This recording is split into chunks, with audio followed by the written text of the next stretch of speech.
a todos, encantado de tenerlos acá compartiendo esta mañana, como decía, lluviosa, que ayer, bueno, relámpagos, centella, gente ahorita, no sé si sabes Luis, gente ahorita sin electricidad hacia la parte sur, el tema de la boyera, la tabona complicadísimo y bueno, dificultades de internet como tú lo sabes, pero bueno, aquí estamos compartiendo un rato, digamos, especial, el cual te agradezco que hayas aceptado compartir un rato con nosotros, donde, bueno, pareciera que estamos en otra etapa, Luis.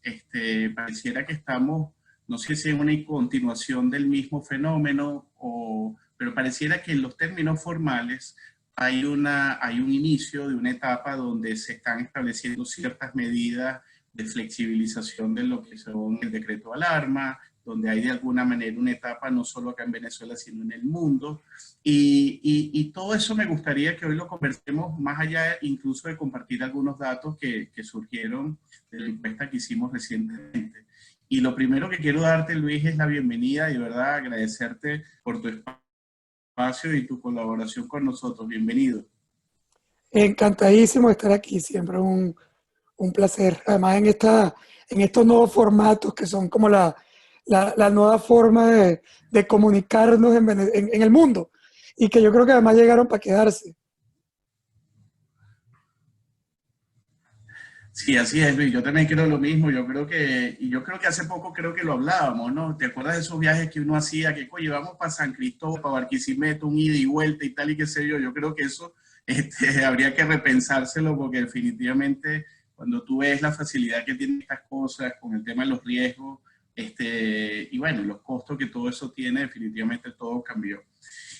Bueno, Luis, tenemos hoy un tema interesante, esta nueva etapa, y una de las cosas, siendo tu especialidad el mundo del entorno, sobre todo el tema político y el tema económico, y también el tema de consumo, que por cierto la semana pasada fue muy interesante los hallazgos con relación al tema de consumo. Lo primero que te quería comentar era lo siguiente, el mundo está evidentemente muy movido con todo lo que está ocurriendo, pero el tema político, y probablemente no le dediquemos tanto tiempo, pero el tema político está allí. Y como una de las cosas que queremos hacer es que ayudar a las empresas en hacer sus escenarios, en construir de alguna manera sus posibilidades, el tema político está allí. Hay unas elecciones que están planteadas, confirmadas para el mes de noviembre en Estados Unidos. Definitivamente eso nos impacta y tenemos que estar atentos a eso que ocurre, pero surge la duda. Habrá estado, probablemente en Estados Unidos habrán elecciones, pero la pregunta y que te la quería hacer es si habrán o no elecciones en Venezuela. Fíjate que ayer o en estos días, digamos, el Tribunal Supremo de Justicia autorizó el tema de las personas del CNE, de los miembros del CNE. Pareciera que ahí se está moviendo de manera subterránea algo con relación a preparar un concepto de elecciones en el país. Entonces te hago esa pregunta, ¿habrá o no habrá elecciones en Venezuela este año? Sí, bueno, como todo en política hay que tomarlo siempre con hilos, porque no hay forma de hacer siempre proyecciones muy lineales, ¿no? El objetivo fundamental del gobierno es que se produzcan las elecciones parlamentarias. Y además, en esta oportunidad en particular, esas elecciones son, digamos, están en tiempo constitucional, ni siquiera se están adelantando las elecciones. Simplemente el gobierno hará todo lo posible porque ese evento ocurra. ¿Por qué? Más allá de que, bueno, se le puede enredar una segunda ola, o mejor dicho, una primera ola, porque el coronavirus en Venezuela apenas está empezando su proceso de expansión. Nosotros tenemos ya casi 3 meses de cuarentena, pero en realidad arrancamos la cuarentena muy temprano, cuando prácticamente no habían casos. O sea, había un pequeño grupo de casos. Y ahora es cuando en América Latina comenzó la etapa cruda. Fíjate que si ves el mapa mundi, ese virus como que se ha ido metiendo por continentes. Y si tú miras ahorita en Sí, sí, África, sí, sí. prácticamente no hay nada. Pero empezó en Europa, después vino para Estados Unidos, y ahora le toca la hora a Latinoamérica.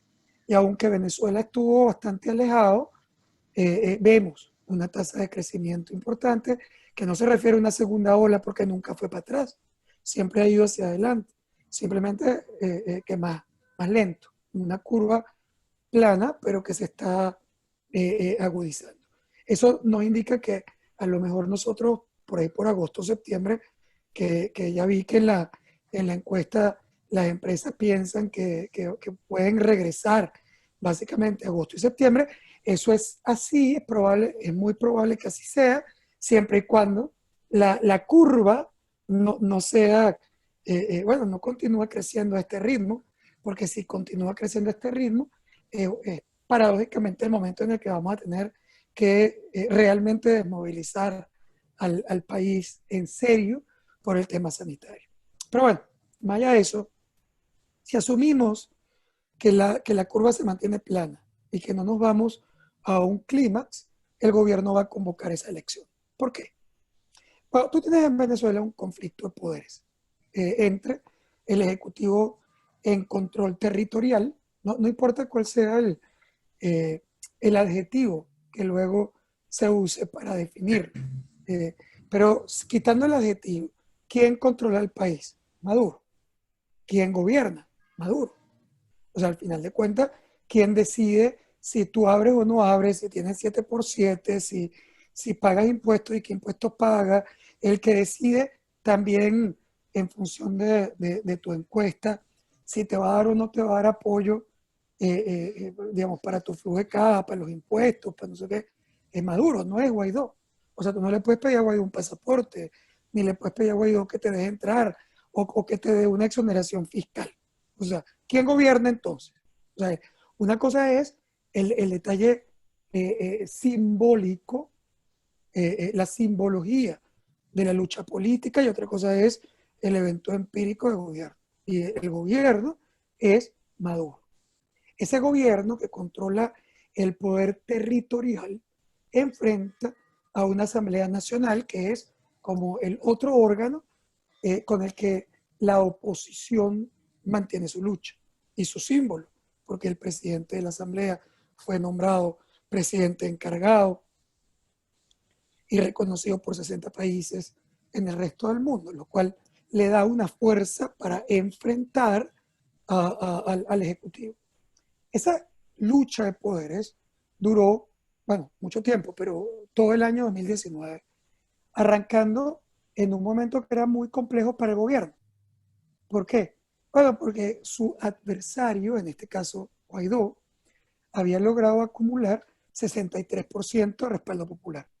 Y ese respaldo popular, no hay una elección, por lo tanto, no era peligroso en términos electorales, pero sí es peligroso en términos de representación, de símbolo internacional, de movimientos sociales, de riesgo de explosión y de protesta. Es decir, todo eso es importante a la luz de un líder que llegó a tener 61% de respaldo popular, que solo era equivalente a los respaldos populares que había tenido Chávez en el tiempo. A lo largo del año, entonces, arranca esa batalla. Y lo que hizo el gobierno fue, primero, tratar de que se debilitara la popularidad de Guaidó. No quiso hacerle un mártir, no lo apresó, entre otras cosas, porque tenía miedo de la represalia de los Estados Unidos, que podía eventualmente poner en aprietos reales al gobierno de Maduro. No necesariamente sacarlo del poder, pero sí complicarle aún más su existencia. Entonces, él decide dejar que, bueno, vamos a permitir que Guaidó juegue, que él esté en el país, pero obviamente vamos a coartar todas sus posibilidades de acción. Y así fue. Lo que ocurrió en el año 19, de alguna manera era previsible. Lo habíamos mantenido en los escenarios de data análisis a principios del año 19, cuando todo el mundo te estaba diciendo esto está listo, Maduro se va, una vez que Estados Unidos dice bueno, que lo va a sacar, entonces algunos amigos míos se fueron a jugar dominó en Camurí esperando a los Marines en carnaval. Es decir, porque ya venía. Y lo veía por las redes sociales, los tipos estaban en Curazao y en Aruba, ya estaban viniendo. Y eso, esto no es una burla, porque al final yo entiendo el deseo de cambio y además lo comparto. Es decir, 83% de la población venezolana desea que Maduro se vaya del poder. Entonces, claro que tú quieres que esas cosas ocurran. Y bueno, si tú al final de cuentas lo miras desde la perspectiva un poco más, digamos, social, la sociedad quiere creer y quiere creer y tiene derecho a creer. Entonces, creyó, en verdad, en la oferta de que el gobierno iba a salir y que iba a salir rápido. Y se llegó a un punto estelar de esperanza, de cambio, que llegó incluso a superar la popularidad de Guaidó, y 63% de los venezolanos creyeron que Guaidó se iba, perdón, que Maduro se iba del poder en los próximos 3 a 6 meses. Y eso llegó a 63% de expectativas. Entonces, claro, eso era muy malo para el gobierno, porque la expectativa es bueno y malo. Es malo porque la expectativa puede mover a la lucha, mover a trabajar por ese cambio, porque si tú crees que se puede, estás dispuesto a sacrificarte.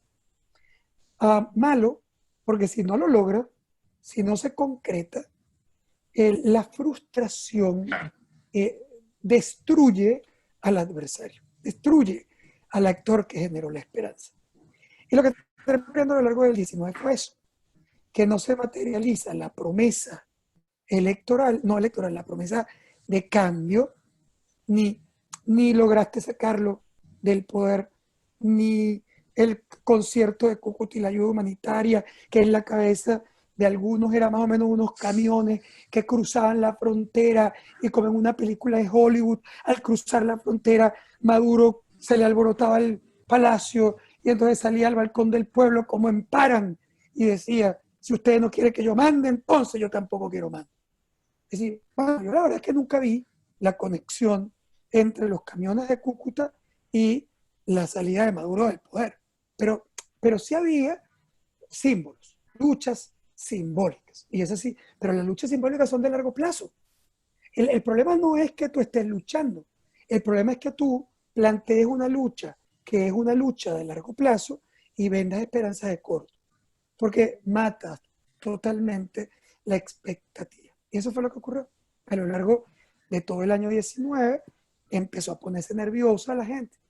Y si bien en el primer semestre te corregían por procedimiento, como los profesores latinos, o sea, los profesores latinos, eh, bueno, menos yo, que fui entrenado fuera, es decir, a los profesores latinos les gusta corregir por procedimiento. Si el chamo hizo la mitad del ejercicio bien, le pongo la mitad de la nota. Si hizo 80% bien, 80% de la nota. Un profesor anglosajón no.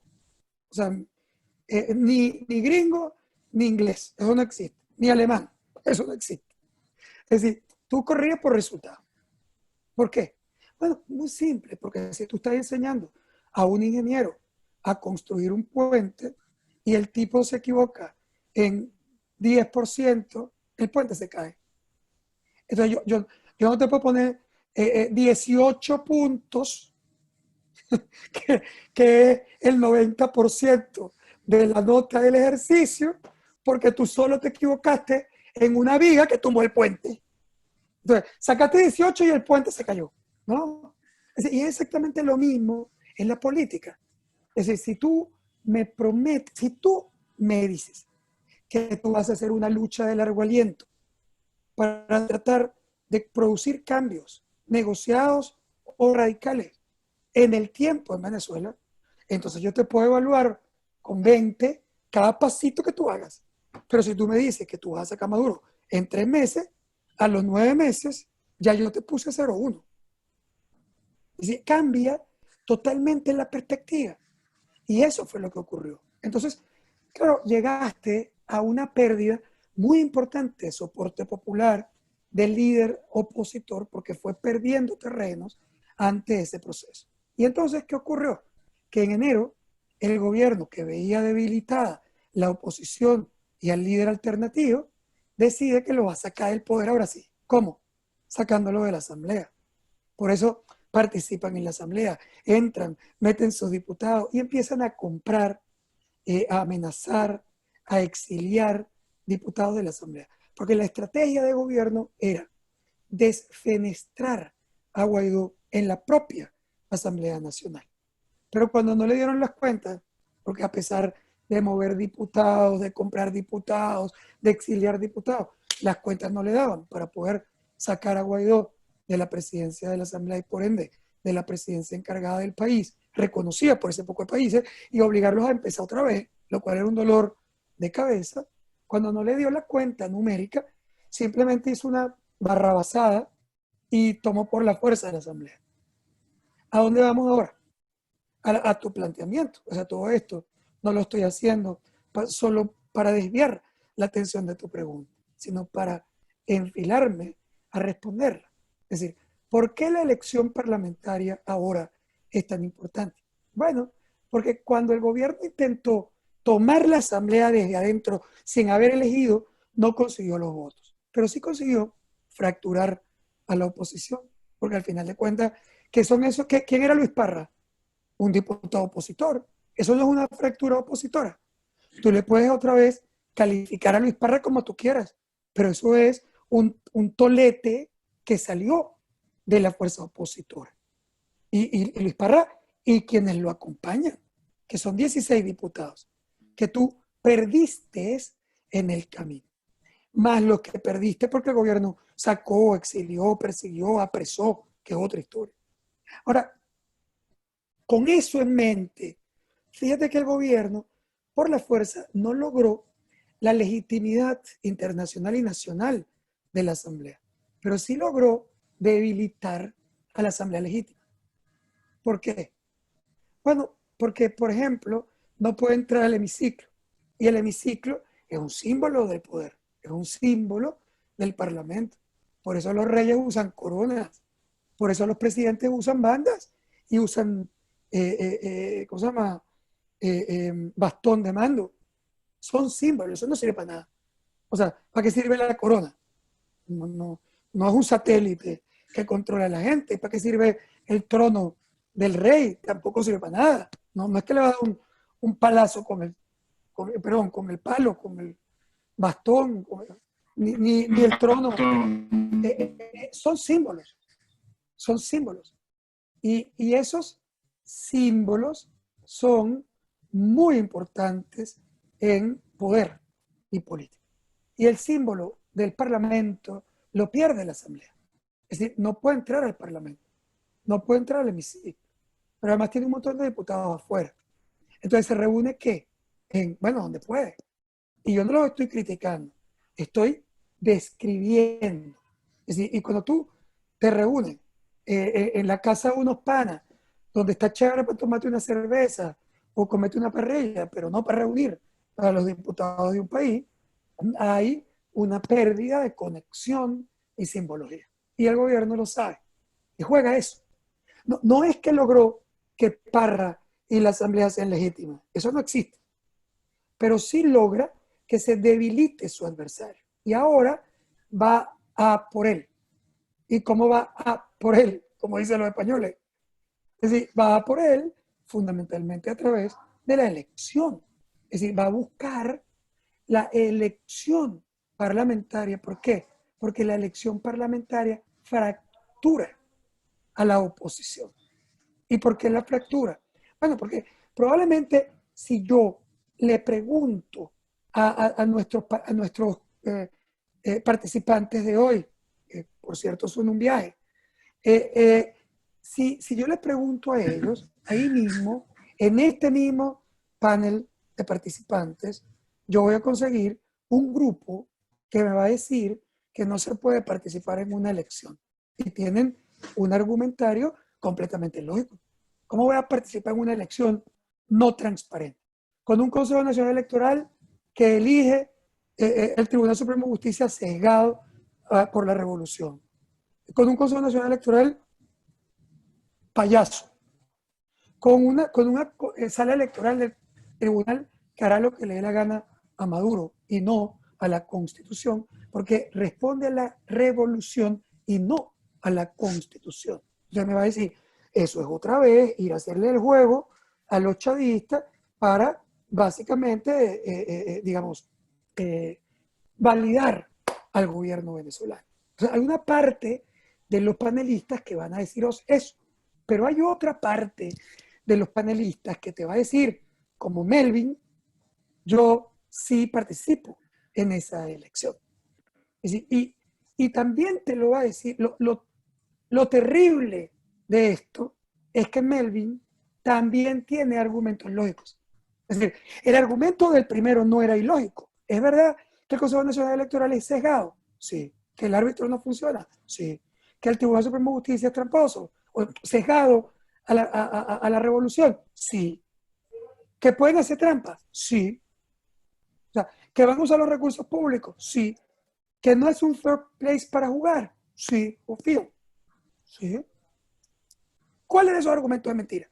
Pero resulta que del otro lado, los radicales te van a decir que hay un montón de argumentos para sí participar. Por ejemplo, partiendo de la idea de que tú no estás yendo a la elección pensando que tu adversario te va a dejar ganar, como no fue Toledo contra Fujimori en el Perú. Sabía que Fujimori le iba a hacer trampa, pero la única manera de movilizar a la gente, de hacerla participar, de mostrar la fuerza, de articular sus partidos, era ir a la elección. Porque de lo contrario la gente se quedaba rascándose la barriga en un sofá. Y esa rasca de barriga en el sofá, al final te decía, celebramos, no votó 80% de la población. So what, dirían los americanos. A ustedes en PGA que le encantan los títulos en inglés. So what? ¿Ah? Porque al final de cuentas, ¿de qué sirve que haya celebrado la abstención masiva si no se convierte en lucha? Sino solamente luego en mirar pasivamente cómo perdiste todos los espacios de poder. Pero además, el momentum de lucha, incluso si tú quieres luchar, el momentum de lucha de Bolivia, que logró, por ejemplo, que los militares permitieran un cambio político contra Evo Morales, que era su presidente, con quien habían trabajado prácticamente, o sea, una década como presidente. ¿Cuándo se le voltearon? Cuando Mesa decide que la oposición va a ir, aunque Evo Morales le iba a hacer trampa, y le hizo. No fue que no le hizo, le hizo. Pero ¿qué pasó? Que al mostrar esa fuerza, la elección no era la elección para ganar transparentemente, porque la elección no era transparente. Era una excusa de movilización y articulación social. Entonces, claro, ahí está entonces el enfrentamiento entre partes moderadas y radicales de la oposición, con argumentos lógicos ambos. Yo no estoy ni criticando ni llamándolos a hacer una u otra. Estoy describiendo los argumentarios de las partes. Y entonces, ¿qué pasa? Que el gobierno sabe que eso existe. Y si tú sabes que eso existe, ¿qué es lo más rico para ti? Fracturarlos. Porque no hay nada que los haga más débiles que la fractura.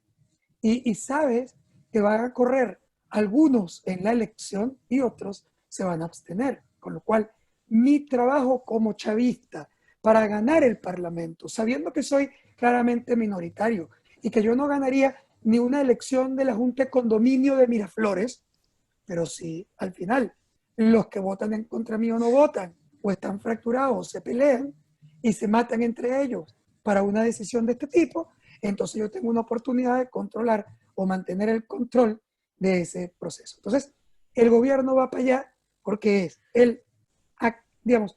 es la estrategia clave para fracturar a la oposición, rescatar el poder institucional y minimizar el símbolo de Guaidó como presidente en Venezuela.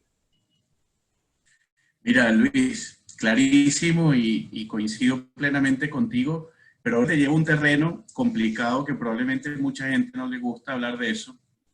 Y leyéndome tu artículo del domingo, Y yo dije, oye, Luis ahora se puso a escribir del día después, coño, vainas anticonceptivas. Yo dije, este se metió por otro lado.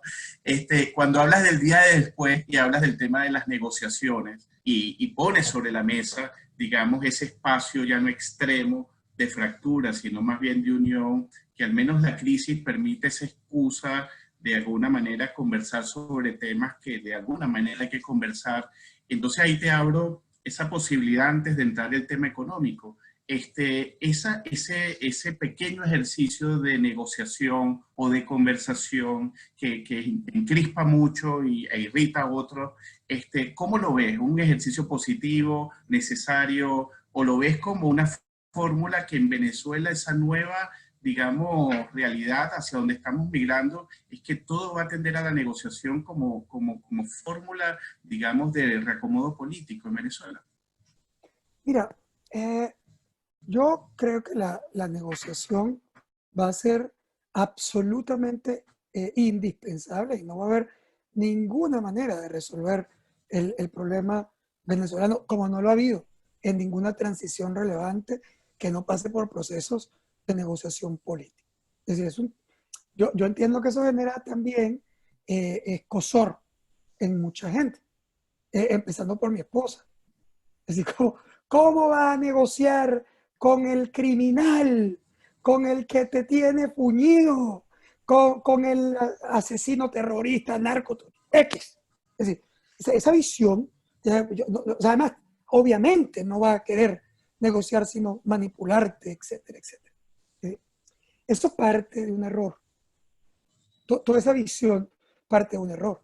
Parte del error de pensar que negociación significa sentarse con tu enemigo y esperar que baje el Espíritu Santo y se le meta adentro y se vuelva bueno. Y te entregue todo lo que tú quieres, ¿eh? Porque es por el país y por el futuro de sus nietos, entonces, o sus hijos. Eh, eh, Ahí está diciendo eso. Las negociaciones políticas no tienen nada que ver con eso.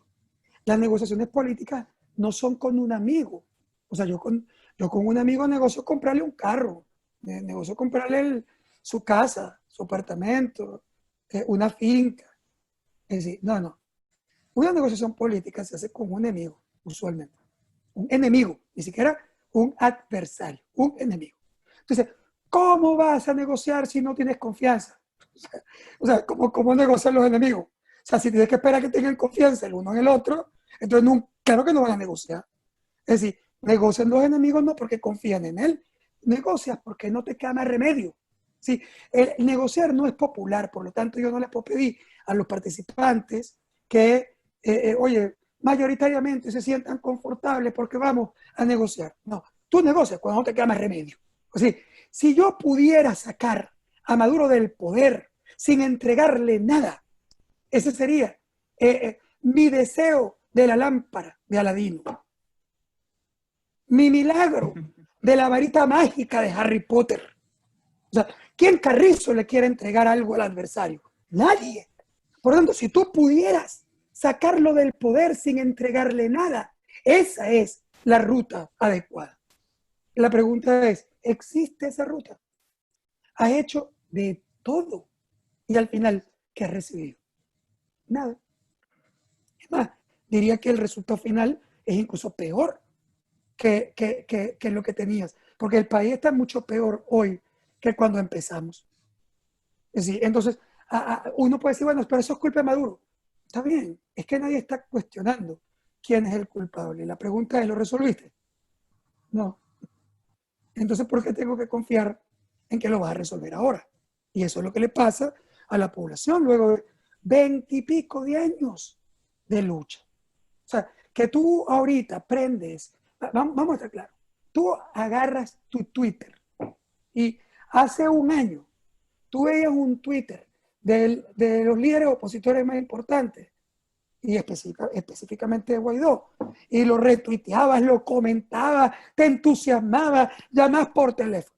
O sea, ¿cuántos de los panelistas han retuiteado un tweet del liderazgo opositor la semana pasada? Es decir, prácticamente nadie. Prácticamente nadie. Entonces, Lo que estoy básicamente diciendo con esto es que el proceso, evidentemente, se debilita porque no puedes tener ese resultado. Entonces, ¿qué es la negociación? La negociación no es entonces sentarme ahorita cuando él no, digamos, no, si yo no tengo cómo sacarlo y él lo sabe, yo no me puedo sentar en una mesa para decirle, a ver, Iván, dame tu cabeza ya. Es decir, bueno, ¿qué es lo primero que me va a preguntar, Iván? Me vas a preguntar, es decir, ¿o qué? Entonces, ¿qué le va a decir la oposición a Maduro hoy, sentándose en una mesita de negociación en Dominicana, como se sentaron? O en Oslo. O sea, ¿qué le va a decir? Dame tu cabeza ya o qué. O me pongo bravo. O levanto al país. Y después convoco y va mi mamá y mi hermana. ¿Sí? No paso a chocadito. Así que, ¿qué le puedo decir que realmente lo obligue a negociar? Bueno, entonces ahí está la pregunta. Primero, tengo que saber cuál es mi poder de negociación. O sea, hasta dónde yo tengo el push. Bueno, tengo sanciones. Parece que no hay audio. Tengo No, ya sanciones. volvió, ya volvió. Sí, tengo sanciones. Tengo, bueno, gasolina. Tengo la posibilidad de ayuda humanitaria. Tengo un montón de cosas que las pongo sobre la mesa para negociar. Pero alguna de ellas es suficiente para que Maduro me entregue su cabeza. No. Como no la entregó Fidel, ni la revolución iraní, ni Mugabe en Zimbabue, ni el abuelo de Kim Jong-un, el papá de Kim Jong-un y Kim Jong-un. Es decir, ninguno de ellos lo entregó. Entonces, básicamente, ¿qué ocurrió? ¿Por qué no lo entregó? Porque, claro, a él le hubiera gustado, como a Maduro, negociar algunas cosas. Claro que a Maduro le gustaría tener la posibilidad de traer gasolina cómodamente. Y también le gustaría poder traer unos ventiladores cómodamente. Y también le gustaría poder mover la plata del país cómodamente. Ahora, a cambio de eso, ¿está dispuesto a darte la cabeza? No. A cambio de eso, a lo mejor te da unos presos políticos. A cambio de eso, a lo mejor te rescata el poder de la Asamblea. A cambio de eso, te puede dar a lo mejor unos miembros en el Consejo Nacional Electoral. Pero no te va a dar su cabeza. Entonces, claro, cuando tú te construyes una historia de que tu negociación es solamente conseguir que Maduro se vaya, la respuesta es, bueno, para que Maduro se vaya, tú tienes que construir un poder de negociación que le obligue a negociar su cabeza. Y eso, por cierto, exigiría que el sector militar venezolano estuviera contigo, entre otras cosas, y que estuviera simplemente presionando a Maduro a salir del poder. La pregunta es, ¿qué tienes tú para eso? Y la respuesta es, por ahora, todavía no tengo nada. Entonces, la construcción del poder de presión y negociación va a ser el gran elemento, la gran estrategia de la oposición a futuro. ¿Y eso para qué? Para negociar. Sí, porque cuando tú luchas como ayer hubo un comunicado muy famoso de un partido político radical y la lideresa del partido que plantea que la única solución es sacarlo por la fuerza. A lo mejor sí, no lo sé. Yo ni siquiera otra vez, no estoy cuestionando, sino tratando de poner en perspectiva lo que la gente dice. ¿Qué dice? Que solo puede salir por la fuerza. Entonces, bueno, a lo mejor es verdad. Pero entonces, si eso es verdad, ¿qué es lo que tú estás haciendo para eso? Pidiendo que vengan los Marines. Bueno, resulta que los Marines no van a venir. No por ahora, por lo menos. Y mucho menos cara a una elección en los Estados Unidos. Pero además, si tú miras qué es lo que está haciendo Trump en los Estados Unidos, está saliendo de Afganistán. Por cierto, con las tablas en la cabeza. Después de haber gastado fortunas en ese proceso. Está loco por salir de Irak y se resuelve el problema. No, se agudizó. Le gustaría no tener nada que ver con Libia más nunca en la vida. O sea, ¿por qué? Porque en Libia no hay dos como aquí, hay tres gobiernos. Uno de las Naciones Unidas que no lo dejan ni salir de su oficina. Es decir, entonces, a ver, cuando tú miras ese mapa, tú le estás diciendo a Trump que se gaste varios miles de millones de dólares para resolver este problema. ¿Qué quieres tú? El ombligo del mundo. Son piezas de país enano, que le quedan 26 millones de habitantes y que lo único que tenía relevante era gasolina, pero dicho, petróleo, que ahora más o menos lo regalan como, como medallitas en el Vaticano.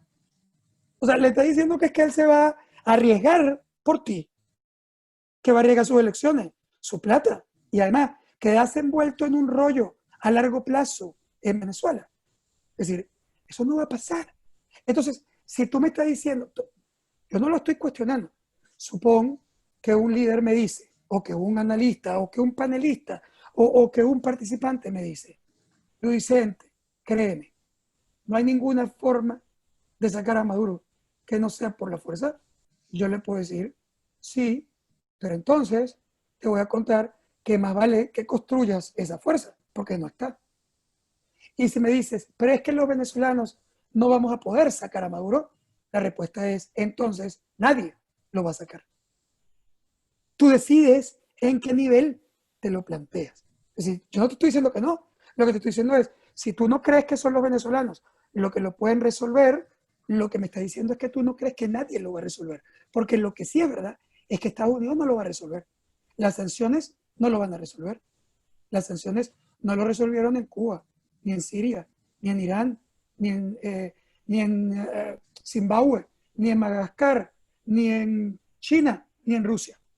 O sea, ese proceso básicamente es muy complejo, muy difícil y al final de cuentas, como solo aprovecho de responder la pregunta que ya aparecía, creo que por casualidad otra vez Melvin, que bueno, sí, nos estamos convirtiendo en una amenaza para la región, pero ¿sabes cómo resuelve Estados Unidos esas amenazas?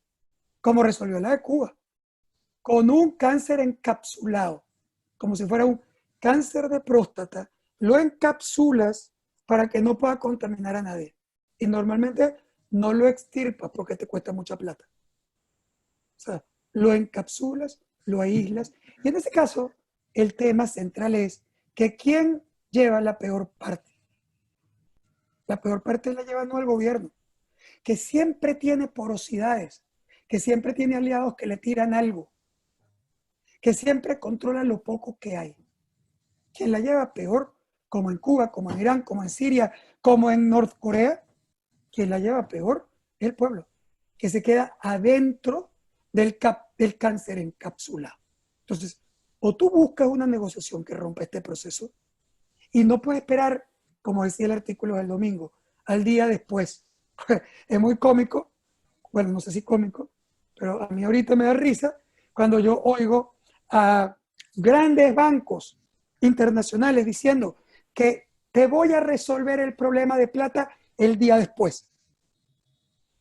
Líderes políticos que te dicen, vas a ser feliz el día después. Va a haber terapia intensiva en todos los hospitales el día después. Va a haber gasolina a borbotones el día después. El rollo es que no estamos en el día después. Y además, 63%, mejor dicho, 81% de la población no cree que este año hay día después. Entonces tú me estás diciendo que me estás ofreciendo flores para el cadáver. O sea, porque eso es lo que me estás ofreciendo. Y si tú me estás ofreciendo que me vas a hacer unos grandes pompas fúnebres después que yo me muera, ¿estás esperando que yo te quiera? Ahí hay un problema de conexión popular. Mira, Luis, estupendo. Fíjate que aquí complacemos peticiones y fíjate, vamos a hacer esta pregunta al aire antes de irnos al tema económico. Preguntándole a la audiencia si justamente participarían en el tema de las elecciones, que más o menos tengas para ver cómo estamos hablando. Entonces, bueno, participemos. Esto es un tema rapidito Buenísimo. abiertamente. A Aquí ver, debemos citar los dos clusters o... y también pues, y mira cómo va. O sea, estamos ahorita a nivel de 43% de votación. Sí, un poco para saber, porque no te creas, es un dilema permanente, difícil. Y yo entiendo, mira, al final hemos recorrido mucho, hemos sufrido mucho, no te creas que ha habido, hay la sensibilidad y la hipersensibilidad que hay en estos problemas es enorme, ha habido pérdidas de vida, de familias, de desconexión, y bueno, y también la imposibilidad de ver hacia adelante en un trastorno y una dificultad permanente para el venezolano. Sin embargo, bueno, siempre es bueno aterrizar el tema político porque definitivamente el tema político para el caso venezolano y probablemente para cualquier otro país marca una pauta, ¿no?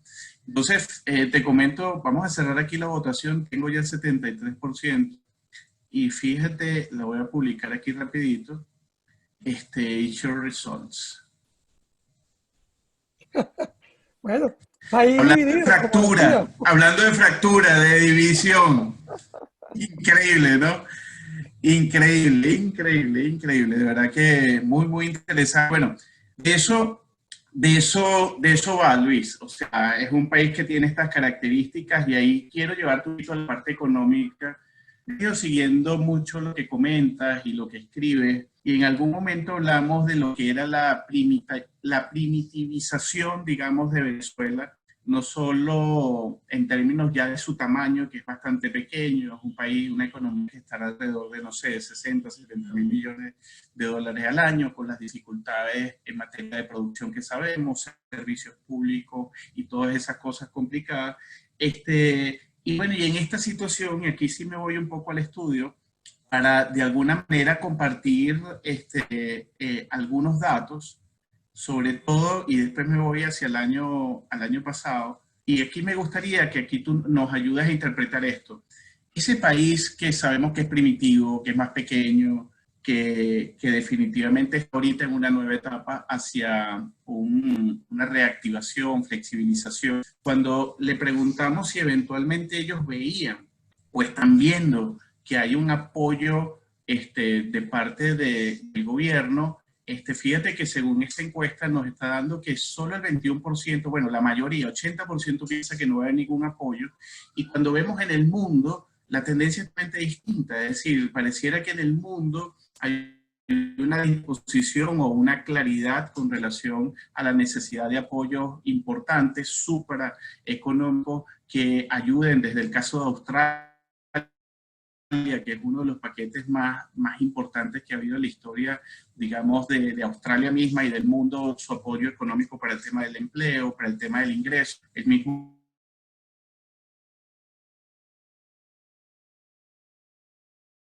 Yo perdí la conexión.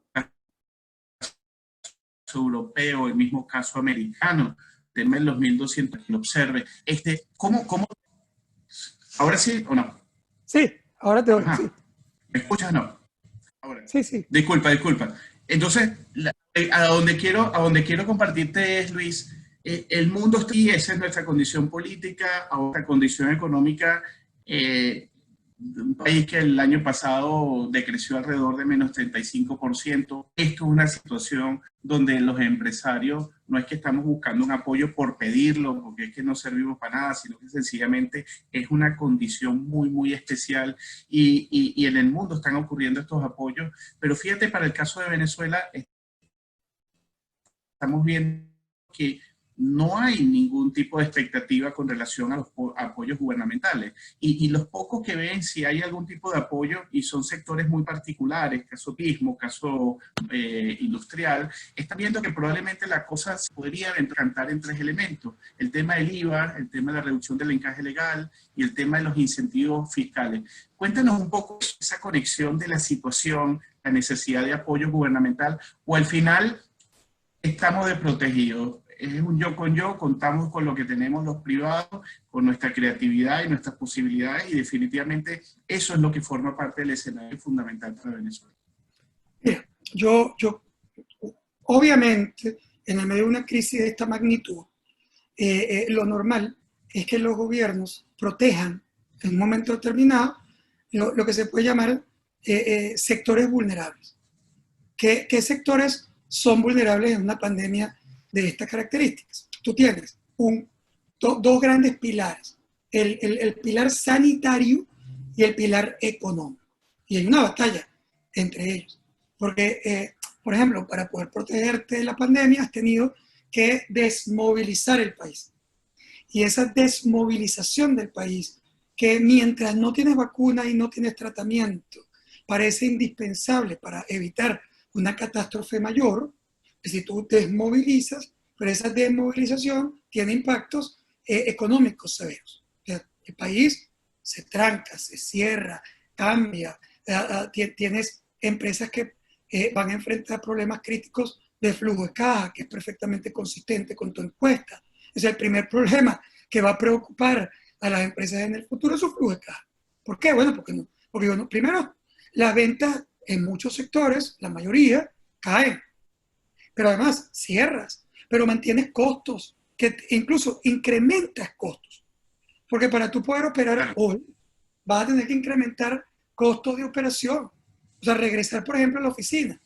Paradójicamente, yo hablaba ayer con dos clientes que decían que ellos están trabajando todos en casa, que ya podrían haber abierto la oficina, pero que abrir la oficina significaba poner en riesgo el flujo de caja, que era mejor mantenerse como estaban, porque podían atender un pequeño grupo de proyectos, pero tienen diferidos los costos, o sea, han podido negociar en función de que están cerrados.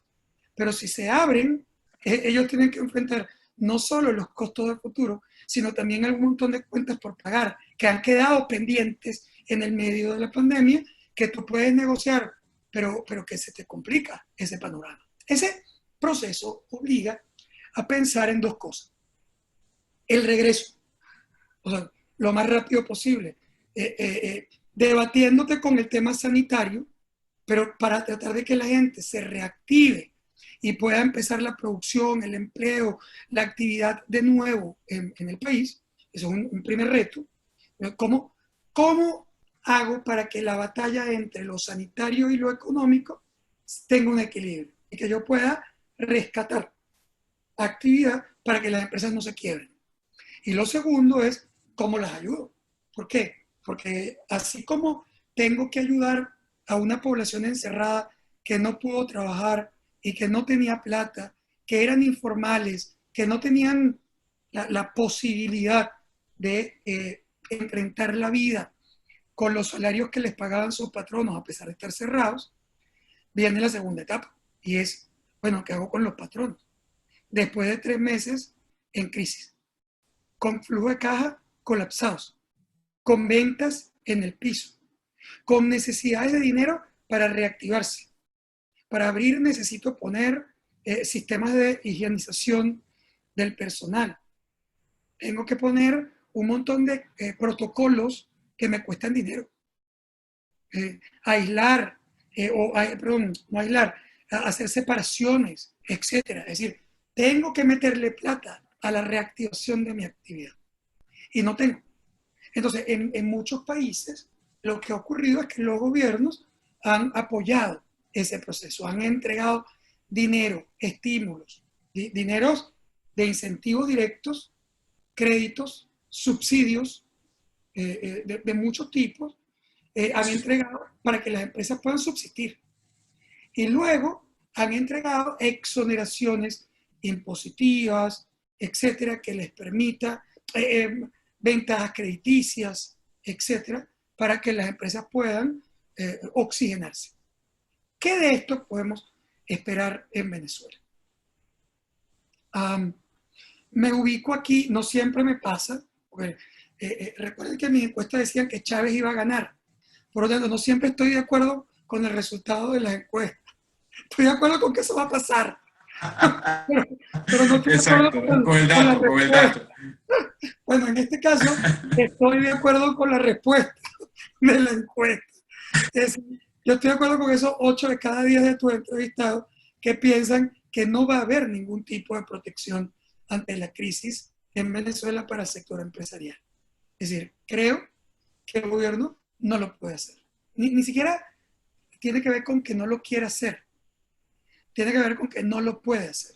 El gobierno no tiene recursos. Les doy un dato. El año pasado entraron en ingresos petroleros 14.000 millones de dólares. Este año van a entrar en ingresos petroleros 4.000 millones de dólares. Es decir, una caída de más de 65% en el ingreso, con lo que el gobierno paga su revolución, el Estado, la mínima infraestructura que se mantiene, paga el combustible subsidiado, etc. Entonces, si tú tienes un gobierno que le cayeron sus ingresos en 65%, y hablar que en el sector no petrolero también hay una caída, aunque es menor, en los ingresos no petroleros esperamos una caída de 35-40%, pero en el ingreso petrolero 65 a 70% de caída. Entonces, la pregunta es, si el gobierno gasta dinero para ayudarte o te exonera de impuestos que él requiere para pagar, el dinero que él use para pagar los empleos públicos, para pagar sus proveedores, o para darle subsidio a la población básica, ¿de dónde viene? Viene de la monetización del déficit fiscal, es decir, del hueco que se genera, yo lo relleno con plata artificial, con dinero falso, con dinero de monopolio. Entonces, y ese hueco, si yo te exonero, es más grande. Si yo te doy plata, es más grande. Entonces, mientras más grande sea ese hueco, ¿cuál es el resultado? El resultado es que más dinero inorgánico tengo que producir, más inflación entonces se va a generar, más devaluación se va a estimular y más pobreza y destrucción se va a producir. Entonces, yo de verdad no creo que nosotros vamos a ver ninguna estrategia, ni siquiera tributaria, relevante para apoyar al sector privado. Puede ser que ellos presenten populistamente alguna cosa para la pequeña y mediana empresa, pero muy pequeña y no representativa del presupuesto nacional. Ahora, ¿de dónde sí puede venir plata? Que es distinto. Y ahí me conecto con una pregunta de Ezio que dice que te recomienda, Iván, que traigas a Carlos Fraga para la próxima reunión. A ver si levanta el ánimo. Es decir, bueno, lo traeré. eh, eh, a ver, el tema es muy simple. Tú sí vas a tener oportunidades de negocio en Venezuela. Y yo digo que incluso pueden ser más importantes que las oportunidades de negocio que habían en los últimos 5 años. Y te voy a explicar por qué. ¿Cómo es eso compatible con lo que yo acabo de decir? Bueno, porque resulta, en el caso empresarial, que es muy probable que sí consiga el gobierno, no el gobierno, pero el acuerdo entre gobierno y oposición, que se va a dar no para sacar a Maduro del poder, pero sí se va a dar para traer recursos de ayuda humanitaria del Banco Mundial, de la Corporación de Fomento, del Banco Interamericano de Desarrollo, incluso en algún momento hasta el Fondo Monetario. Es decir, yo creo que aquí lo que va a terminar ocurriendo cuando hablamos de negociación es que se van a producir algunas negociaciones para resolver los problemas del día a día, porque de lo contrario la gente se va a divorciar del chavismo y de la oposición, porque no le están ayudando a enfrentar su propia crisis, su propia vida. Entonces, ¿qué es lo que va a terminar pasando? Que de esos proyectos, alguno puede ser un proyecto de ayuda a la pequeña y mediana empresa, que de hecho hay algunas propuestas. Le he leído a algunos líderes políticos, incluyendo José Guerra, algunas propuestas genéricas sobre la necesidad de conseguir recursos de apoyo al sector privado de pequeña y mediana empresa, que por cierto es el gran sector en Venezuela hoy, en todo caso.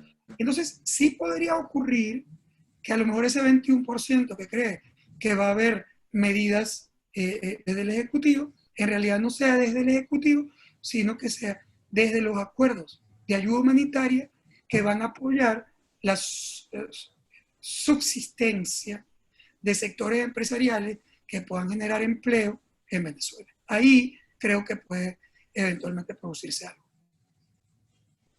Mira, Perdón, Luis, perdón, Ajá, me quedé, Iván, dime. en el tintero en por qué pueden haber negocios en Venezuela. Bueno, porque con este mismo mapa que hemos descrito, que parece horrible, y es horrible, el gobierno también perdió su capacidad de control y ha tenido que permitir la fijación de precios, los precios que le dé la gana a la gente. Y las operaciones de moneda extranjera sin limitaciones. Eso también es verdad. Y entonces, claro, cuando tú te lo miras macro, tú dices, oye, pobre gente que ha perdido su ingreso de manera brutal. Pero cuando yo fui ayer al odontólogo y yo el año pasado le había pagado $7 por la limpieza, el equivalente a $7 por la limpieza de los dientes, y ayer le pagué 65. Yo por lo menos me di cuenta que mi odontólogo no tiene un problema de ingreso en dólares en este momento. Cuando tú chequeas que las consultas médicas en el año 2017 promediaban de 3 a 5 dólares por consulta. ¿Se recuerdan aquella época de oro donde tú con $100 eras rico en Venezuela? Bueno, hoy una consulta médica cuesta de 30 a 50 dólares. Sí. Claro, para el paciente esto es una desgracia en términos de su ingreso, pero para el médico es un incremento brutal de su ingreso. Y aquí te plantea un tema muy interesante, incluso laboral. Fíjense esto. A menos que las empresas sean empresas muy sofisticadas, clientes de PDA, Group, que están buscando información, que están tratando de retener su personal, que han hecho esfuerzos gigantes de remuneración, pero también, bueno, entre otras cosas, de remuneración de su personal, incluso atando algunos pedazos de moneda extranjera. La mayoría de las empresas han tenido una contracción del salario en términos reales de sus trabajadores. No han acompañado el proceso de inflación y de evaluación. Y los empleados han perdido niveles de ingresos en términos reales. No es el caso de un buhonero, no es el caso de un vendedor de manzanas y peras y frutas en el Boulevard de Katia, que la vende en dólares y su ingreso es proveniente de un porcentaje de un precio en dólares. Por lo tanto, su ingreso informal ha ido adaptándose más rápido al comportamiento del dólar y de los precios en dólares que el de los empleados. Y míralo también en un plomero. Anda, pide que te vaya el plomero o el electricista a tu casa. ¿Y en qué te cobra? Compáralo con el precio que te cobra 2 años en dólares. Él se adaptó. El que no se adaptó fue el empleado público. ¿Por qué? Bueno, porque no suben los sueldos a ese ritmo. Y muchos empleos privados tampoco. Entonces, fíjate que una cosa que en el pasado era impensable, hoy está pasando. Que empleados de trabajadores informales resultan tener una mayor flexibilidad en el momento en que más se necesita la flexibilidad de ingresos. Y ellos tienen una ventaja sobre los trabajadores formales. Lo segundo es que yo creo que en el futuro el trabajo informal se va a cambiar de nombre, porque nosotros vamos a ir caminando a una forma de trabajo donde lo que hoy llamamos informalidad va a ser la nueva normalidad, que es gente que va a trabajar a distancia, que puede ser un outsourcing, que para una empresa flexible le puede funcionar y que va a pagar en función de servicios. Eso antes era un informal y resulta que ahora puede ser la nueva forma de un tolete completo de empleo y trabajo que vamos a ver en el futuro. Porque estamos aprendiendo a eso. Es decir, no, lo que estamos aprendiendo aquí cuando estamos en este Zoom no es solo hacer un Zoom. Estamos aprendiendo a qué es lo que puede, cómo esto me puede servir después para flexibilizar mi costo laboral, por ejemplo. Es decir, y hacerlo más atado a mis necesidades. Mira, Luis, bueno, voy a tomar ese tema de Carlos Fraga para la próxima. No lo voy a tener que hacer inmediato, ¿viste? No puedo esperar mucho porque después la gente no llega a la próxima ronda. Fíjate que con esto nos has ayudado, y lo agradezco profundamente, a entender un poco el entorno político, nuestra realidad, nuestras necesidades, eventualmente las cosas que van a estar ocurriendo, o al menos, digamos, están moviéndose hacia lo político. El tema económico, yo creo que muchas de estas cosas también confirman lo que ya estábamos viendo el año pasado, que cada vez más el sector público tenía menos, digamos, llegada con el tema del funcionamiento de la economía, y el privado, con unas condiciones muy particulares, empezó a tomar un protagonismo distinto de lo que era el funcionamiento económico el año pasado. Entonces pareciera que, bueno, estamos solo contra esto. Ahora, eventualmente con los temas de los timings, o sea, el tiempo, a mí hay algo que me gustaría que también, si es posible, que nos ayude, es un poco los tiempos. Definitivamente es muy complicado hacer ejercicios de prospección o de visualización, cuándo me reactivo, cuándo no me reactivo, pero ahorita están ocurriendo dos cosas.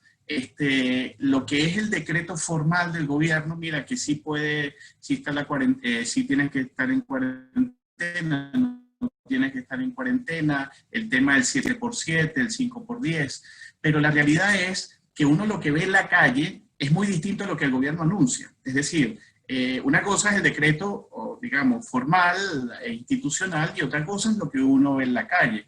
Yo incluso recuerdo que hace una encuesta de Data Analysis, hace un mes y pico, ya decía que la cuarentena solo la estaba cumpliendo el 53% de la población, el resto, cuidado si no más, estaba, digamos, operando libremente.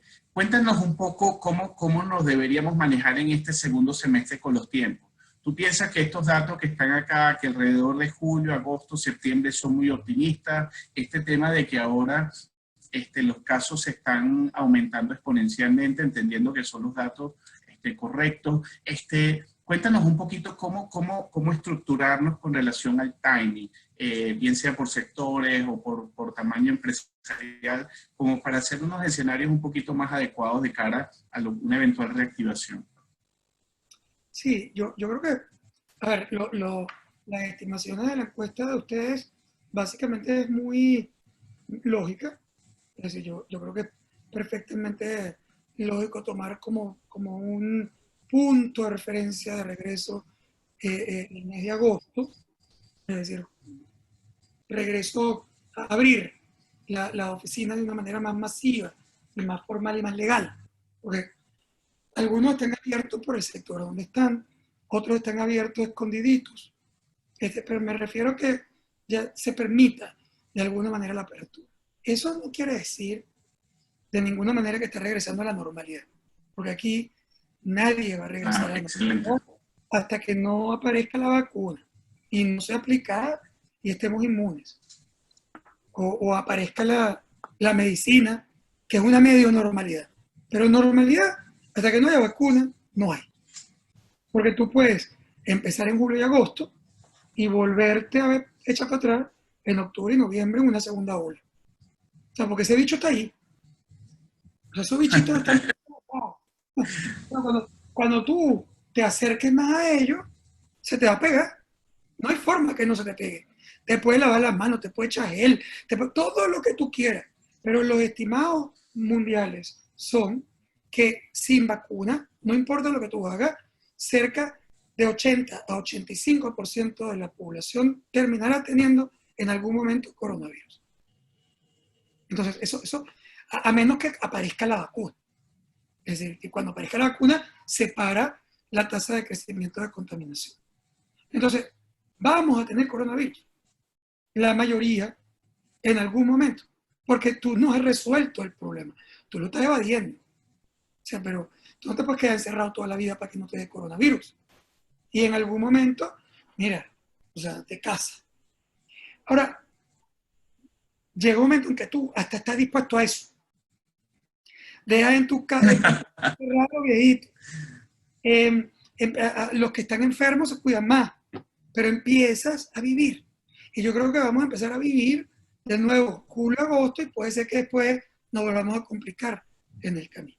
Pero sí, julio, agosto, septiembre es una época en que probablemente veremos esto. ¿Por qué? Bueno, porque la otra parte de la buena noticia, después de tantas malas, es que Venezuela se va a abrir en términos de privatización y se va a abrir muy rápido. Es decir, tú ahorita estás echando gasolina, ya por cierto esta semana sin cola, estás echando gasolina, ya te parece barato $0.5 por litro, ya, o sea, es un regalo si estás pagando 3. Y la gente que no lo puede pagar, que es digamos, vulnerable, por cierto, en el reglón de gasolina es muy chiquita, que es lo más insólito del subsidio a la gasolina histórico en Venezuela es que fue un subsidio para Iván Acosta. O sea, fue para Francisco Casanova, fue para Raúl González o para Luis Vicente León. O sea, el subsidio fue para ti. Porque resulta que Jubileisis en el barrio 5 de Julio en Petare no tiene carro. Ni lo va a tener. Es decir, la posesión del activo ya te daba una condición socioeconómica diferente. Y era para ti ese subsidio. Excepto en el transporte público. Pero por cierto, la mayoría del transporte público hoy es en diésel y en gasoil. No es en gasolina. Y por lo tanto tiene un subsidio natural que además proviene de un producto que el gobierno venezolano sí produce. Porque aquí sí se produce, se produce lo más pobre y lo más rico. Gas y gasoil se produce en Venezuela. Y gasolina para jets también se produce en Venezuela. Lo que no se produce para carros, amigo. Es decir, ese es el que no se produce. Bien, ¿qué va a pasar? Lo que va a pasar es que se va a privatizar la importación y la distribución de gasolina. Y se va a mantener un subsidio para la población vulnerable, especialmente en transporte público. Se va a producir, mira,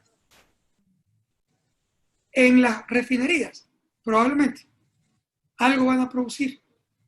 50, 80 mil barriles al día, suficiente para el subsidio. El que diga que es imposible que se produzca gasolina en una refinería en Venezuela hoy, cree que producir gasolina es más o menos tirar un cohete para la luna o sacar un satélite desde Venezuela. O sea, perdóname, Venezuela fue el primer productor de gasolina del mundo durante varios años, con las 2 refinerías más grandes del mundo durante varios años. Y tampoco era que éramos demasiado desarrollados nosotros como país. Y lo produjimos porque estamos montados encima del petróleo. Irán, a pesar de las sanciones, produce gasolina porque tiene petróleo. A lo mejor necesitas 3 meses, 6 meses o un año para producir la gasolina. Pero créeme, se va a producir gasolina. Aunque tengas que cambiar el sistema completo por un sistema ruso o por un sistema chino. Aunque tengas que remontar la refinería completa, la van a montar. Porque entre otras cosas, te quedó otro tema que es la guerra entre China y los Estados Unidos.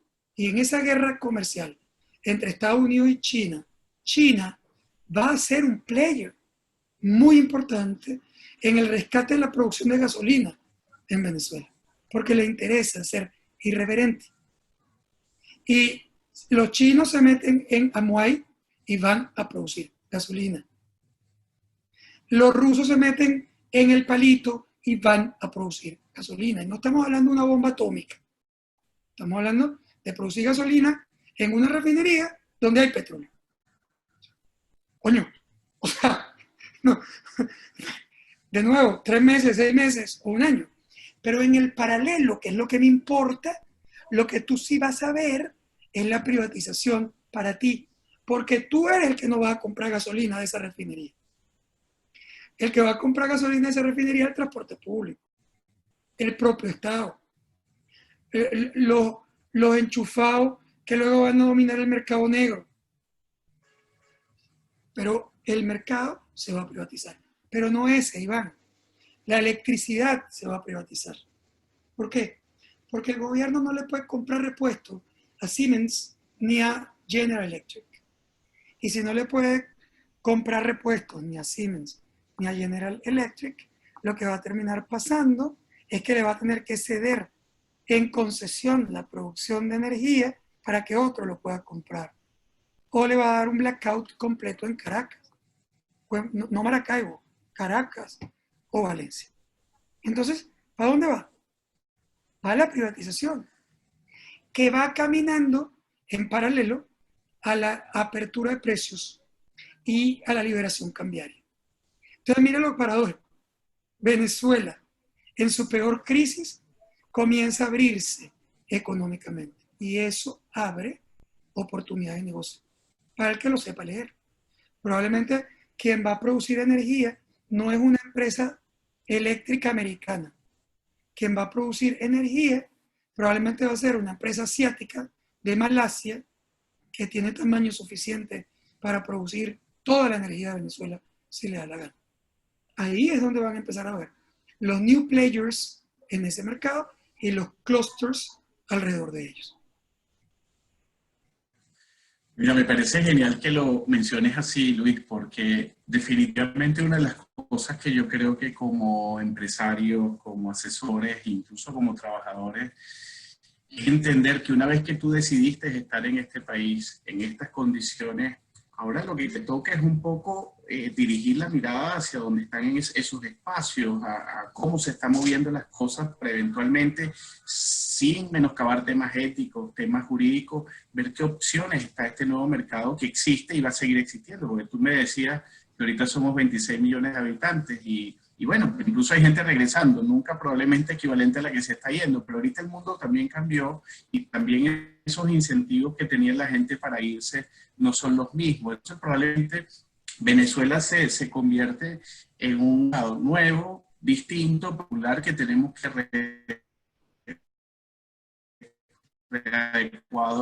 readecuarnos, plantear acá en la encuesta, es que, chévere, sabemos que hay muchas empresas que van a hacer downsizing, rightsizing, van a adecuar sus estructuras, van a de alguna manera a plantear bueno, nuevas formas de trabajo, pero sí, siempre en el tema de capital humano hay el interés por apostarle a aquellas personas que definitivamente suman valor.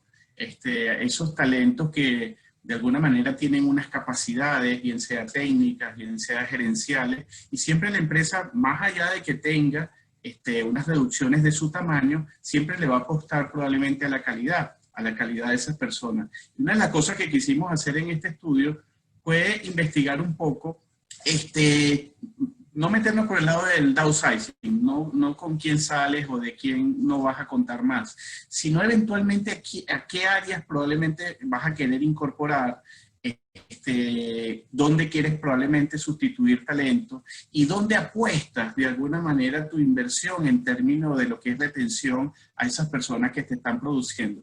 Y una de las cosas, y aquí te pregunto, y te he paseado por el nivel político, el nivel económico, y ahora vamos al nivel, digamos, de consumo, y fíjate que aquí hay un estímulo interesante en términos del lado izquierdo, incorporar como primera opción, digamos, quiero ir a incorporar gente a este grupo porque independientemente de que por otro lado reduzca, yo reenfoco mis baterías hacia, digamos, el frontline comercial, y ese mundo se va a estar moviendo en ese ámbito. Adicionalmente de que el mercado va a estar apostándole a talento altamente comprometido, lo que son los grupos de líderes empresariales, dirección y personas de altos niveles de contribución. ¿Cómo tú ves esta necesidad de incorporar grupos de trabajo o sustituir grupos de trabajo asociados a las áreas comerciales? ¿Tú lo ves ilógico, lo ves sesgado o lo ves inoportuno? Cuéntame. Vale, yo creo que la respuesta, además, aquí está, tú tienes una encuesta que es básicamente un método Delfis, porque tú estás preguntando a expertos, no es igual a una encuesta masiva, yo le puedo preguntar a la gente por quién va a votar, y su respuesta me sirve para calibrar una elección, o cómo se siente.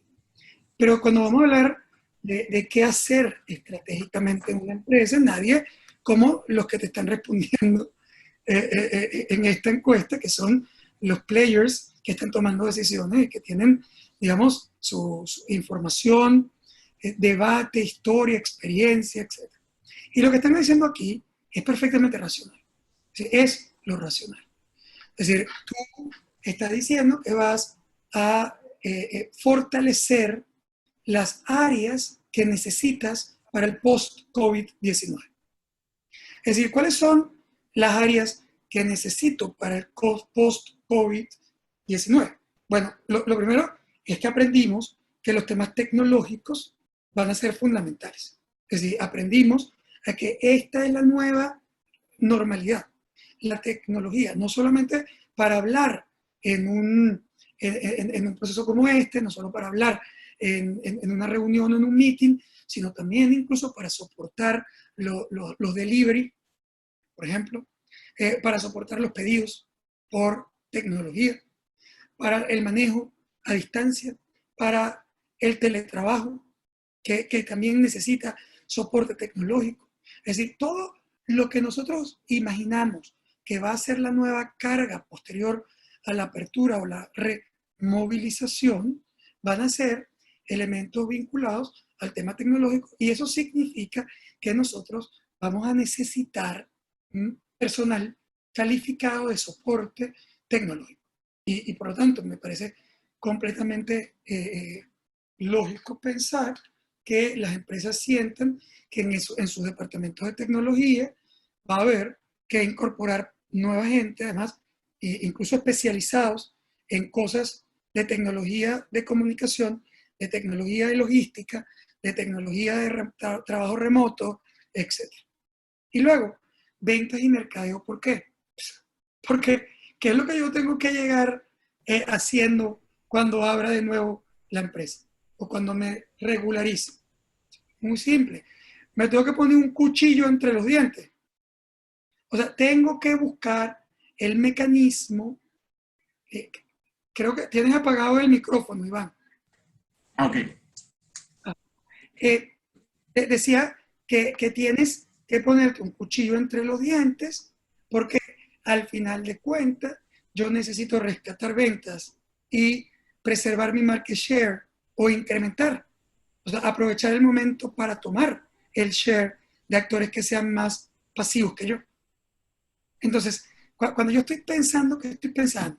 En la tecnología de soporte, en las ventas y el mercadeo, que es el mercadeo porque tengo que regresar al top of mind de mis consumidores. Sí, porque al final, cuando vemos el estudio de consumidores que presentamos en Data Analysis la semana pasada, las marcas han perdido muchísimo. No son ya el driver de la compra. Tiene que ver mucho con la disponibilidad, que es lo que consigo, con el precio, porque estoy en crisis. Entonces yo necesito de mercadeo reconstruir mis valores de marca una vez que pase el COVID-19. Y eso, bueno, o al revés, utilizar el mercadeo para destruir las marcas convencionales e irrumpir con mis nuevos valores, o con mi nueva oferta o promesa de valor. Es decir, depende en qué lado esté, pero lo que sí está claro es que necesito el diseño del mercadeo y necesito unos vendedores que estén dispuestos a ponerse el cuchillo entre los dientes, porque hay mucho menos, hay menos pequeños, pero hay más comensales. Y esa mezcla es perversa. Mira, sí, de hecho te comento que una de las cosas, yo recuerdo que Carlos Jiménez, bueno, tu socio y amigo, el hombre apenas, digamos, se lanzó el tema de Arma, lanzó un live, recuerdo, por Instagram, tratando un poco de asesorar a las empresas con esto. Y una de las cosas que definitivamente él comentaba era el tema de ahora qué comunicar y el hecho de decir definitivamente los mercados son muchísimo más pequeños y tienes que cuidarlos porque todo el mundo va a estar pendiente de esos espacios. De hecho, te comento algo que le hemos estado haciendo un tracking a esta información de hace algún tiempo.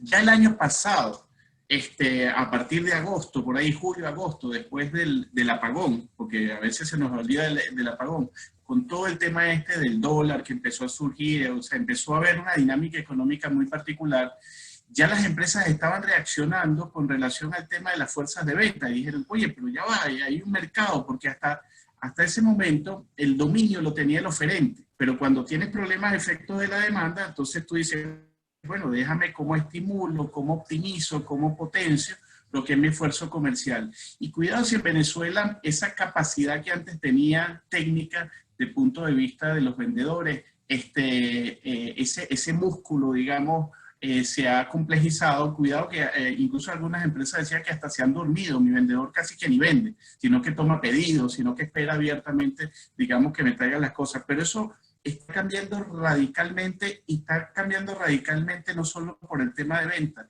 sino que el país cambió radicalmente. Este es un país que pasar de un concepto de renta petrolera, rentista, de alguna manera distributivo, va a pasar a tener que ser un país de todas, quiera o no quiera, productivo, y tenemos que buscar la manera de migrar hacia eso. Y gracias por confirmar un poquito esto, porque definitivamente esto pareciera ser la lógica de funcionamiento. Ahora, cuando esta lámina a mí particularmente me gusta, porque hicimos una pregunta un tanto, digamos, tricky para poner un poco en la balanza el concepto del equilibrio.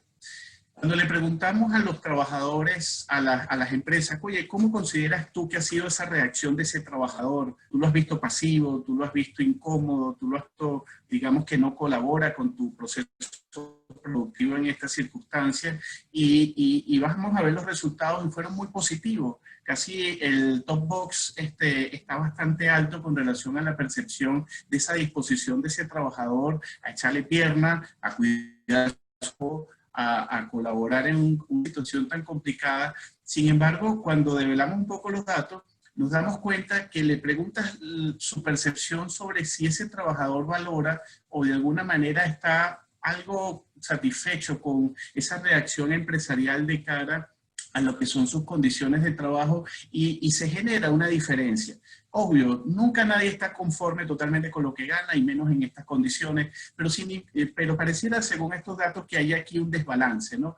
Ahora, la pregunta es, Luis, en un país donde tenemos problemas de consumo, los precios no son necesariamente los que quieres tener o los que puedes tener, donde definitivamente, tú como lo decías, la pérdida de capacidad de compra en términos reales de las personas empleadas siendo afectadas, ¿cómo ves ese reto donde no hay de alguna manera financiamiento o dinero para distribuir esa fuerza de trabajo que tú tienes, y que de alguna manera, evidentemente por razones incluso no reivindicativas políticas de poder, sino que por motivos reales necesita más dinero, necesita más ingresos, porque las cosas de alguna manera no le son accesibles?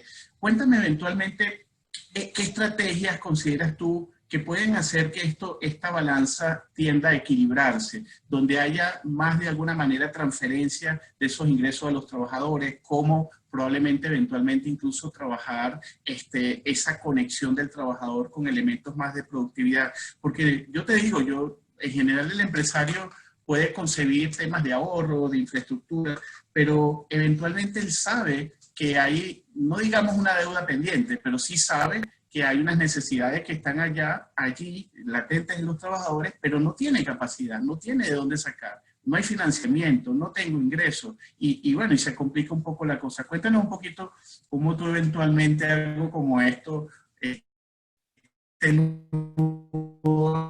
tú lo desatas o lo abordarías. Sí, bueno, primero yo creo que la respuesta de los trabajadores a la cuarentena ha sido consistente con lo que responde tu encuesta. Yo creo que es natural y normal. La gente ya los primeros días estaba como confundida, pero la gente quiere trabajar, quiere contribuir, quiere sentirse útil. La casa es sabrosa, bueno, un rato, pero después tú, realmente, incluso por naturaleza, tú necesitas sentirte que estás construyendo o generando valor. Y creo que es una combinación de factores. El deseo de mantener el empleo, el deseo de trabajar, el deseo de estar en contacto con otros fuera de tu hogar en el medio de la cuarentena, eh, el deseo de que no te voten, porque al final de cuentas, en un momento determinado, tú empiezas a cuestionarte de que la crisis puede terminar en ti, no importa cuán buena sea tu empresa, porque la empresa puede ser muy buena, pero llega un momento en el que tienes que hacer algunas estrategias de downsizing que me pueden afectar. Entonces, tú quieres de alguna manera estar presente, contribuir, eh, innovar, etc. Y yo creo que eso ha ocurrido. Además, si tienes un buen líder del otro lado, que los motive todavía más. Ahora, con el tema de los ingresos, es un issue. Pues claro, tú lo puedes tener muy motivado con muchísimas otras cosas que ustedes saben mejor que yo, pero al final de la historia, en el medio de una crisis, con una inflación brutal, la gente tiene que vivir. Y si ese salario se divorcia de la capacidad de compra real de la población, llega un momento en que, bueno, o sea, la gente, ahorita no, porque a lo mejor está en cuarentena, pero luego te lo cobra. Y cuando tú lo necesites, entonces no lo vas a tener. Lo tienes cuando, no, cuando no lo necesitaba y cuando lo necesites, no lo vas a tener. Exacto. Entonces, hay que pensar en eso. Hay que pensar en ese agosto y tus necesidades de futuro. Y si tú no has pensado en eso hoy, en los temas también de ingresos, puede llegar un momento en que otra persona se sienta más bueno, interesada en tu personal. Y a lo mejor a algunos no te importa, pero hay muchos que sí te va a importar. Ujú. Entonces, eh, eh, ese proceso obliga a las empresas a mantener también su estrategia de remuneración acorde con el comportamiento país. El país, como macro, está en crisis y por lo tanto en crisis la población macro ha perdido ingreso real. Eso va contigo y con todo el país, que en términos generales pierde en términos de su capacidad de ingreso. Pero lo que es verdad también es que ese país ha masificado el uso de divisas ante la pérdida total de funciones de su moneda. El bolívar perdió sus funciones: intercambio, reserva de valor y accountability. Y al haber perdido sus tres funciones, nos hemos ido moviendo al uso de moneda extranjera. Y al principio eso era solo las ventas. Hoy son las ventas y los costos. Y mañana van a ser las ventas, los costos generales y los costos laborales. Es decir, nosotros vamos a la dolarización de facto de la economía venezolana. Y eso va a incluir la remuneración de los trabajadores. Es decir, no hay forma de que no sea así. Porque al final, las distorsiones que han ocurrido ahora, cuando no estamos todo en dólares, ni todo en bolívares, es que se nos están incrementando. Fíjate cómo se está incrementando la cosa, con excepción de la laboral. Ujú. Todo lo que está subiendo en bolívares a ritmo de inflación se queda en bolívares, porque la inflación es más grande que la devaluación. Y todo lo que se está incrementando a nivel internacional en costo en dólares, sube en dólares para fijar sus costos de reposición. Pero los trabajadores no. Es decir, en macro no ha ocurrido.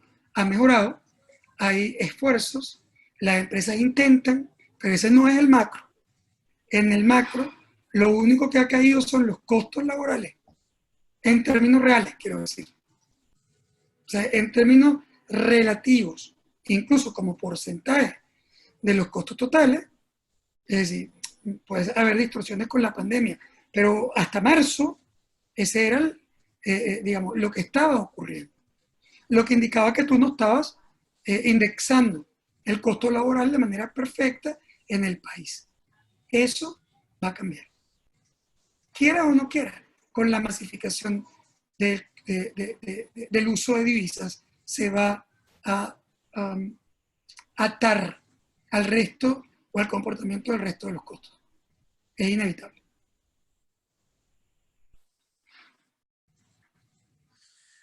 Genial, Luis. Yo creo que definitivamente hay unos grandes retos allí, sobre todo lo que es el tema de productividad per cápita. Yo creo que Venezuela, como tú bien decías, dejando de ser un país petrolero, con ese ingreso en términos tanto de volúmenes como de precios, la pregunta también que a veces yo me hago, bueno, ¿de qué va a vivir el venezolano? O sea, ¿cuál es la industria que va a sustituir esos ingresos, digamos, del venezolano? ¿Cuál será el tema de servicios, no necesariamente comercio, manufactura, por ejemplo? El tema industrial es muy complicado porque requiere temas de inversión. Es decir, yo creo que hay toda una redefinición del país. No me quiero poner ni muy romántico ni filosófico, pero definitivamente el challenge que tenemos como Venezuela, como república, bueno, ahora, ¿cómo vamos a ser productivos? Porque antes, con el tema lo que tú decías, tapar los huecos monetarios, los huecos fiscales, se hacía con dinero inorgánico. Cuando migras al concepto de dólares,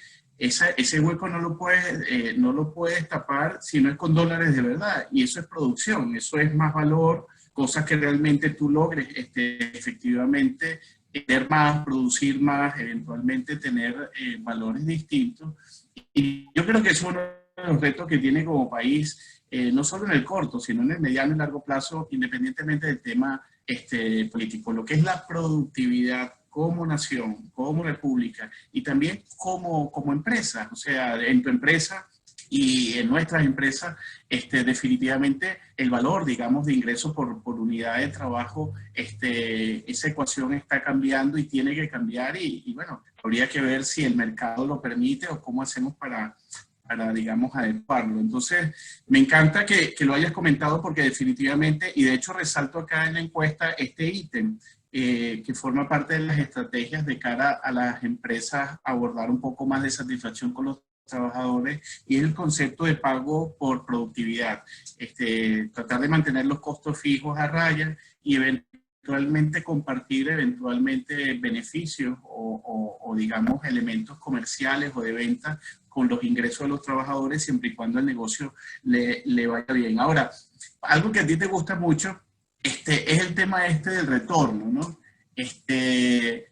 Fíjate que hicimos unas preguntas interesantes a ver de qué sectores eventualmente podían retornar al tema de trabajo, teletrabajo y todo este asunto, pero quisiera resaltar aquí particularmente un aspecto, y es el que se refiere a los motivos. Si vemos, por ejemplo, el caso, los motivos cambian con relación al tema de teletrabajo. Entonces, hay motivos orientados a reducción de costos, hay motivos asociados a lo que es productividad y hay motivos asociados a eventualmente lo que es construir un ambiente más, digamos, favorable de cara al trabajador.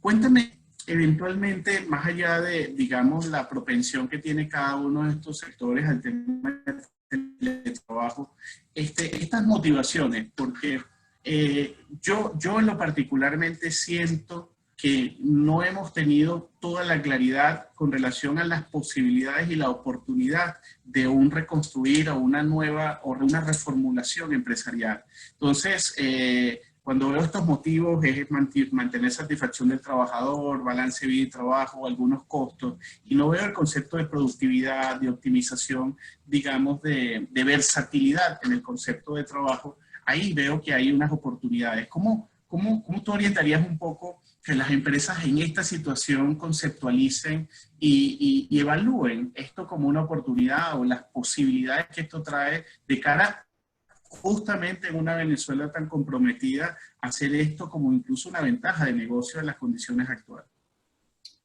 Sí, bueno, yo creo que el tema productividad obviamente va a ir ganando terreno en la medida en que las empresas entren a un mercado mucho más competido y más pequeño. Es decir, porque en el caso venezolano los mercados van a ser mucho más estrechos.